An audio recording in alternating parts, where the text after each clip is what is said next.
Mən avtomatı bir müddət qabağa oğlu tanışım Vahiddən 1000 manat almışdım. Kimsə əlinə keçməsin deyə öyle gizlətmişdim. Pula ihtiyacım olduğu üçün 1500 manata satmaq istəyirdim. Satanda polislər tərəfindən saxlanıldım. Çətinlik yollarını 2 ay qala dipçək dəymişdim. Qulluq edirdim öz istifadəm üçün. Silahı pərdizdən almışım 500 manata. Sonra onu satmaq istədim tanışım Nizamiyə.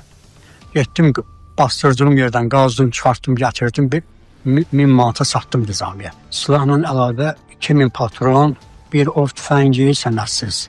Ov tüfəngi 26 patronunu da bastırmışdım ki, heç kəsin əlinə keçməsin. Həmən o həyətdə də çətinlik yolları var idi, 15 ədəd. Onlar da polislər tərəfindən aşağılandı. Mən Vahidlə söhbət eləyəndə ona təklif elədim ki, belə bir silah var. O da dedi ki, olsa istəyərim. Mən də onu 500 manat müqabilində ona satdım.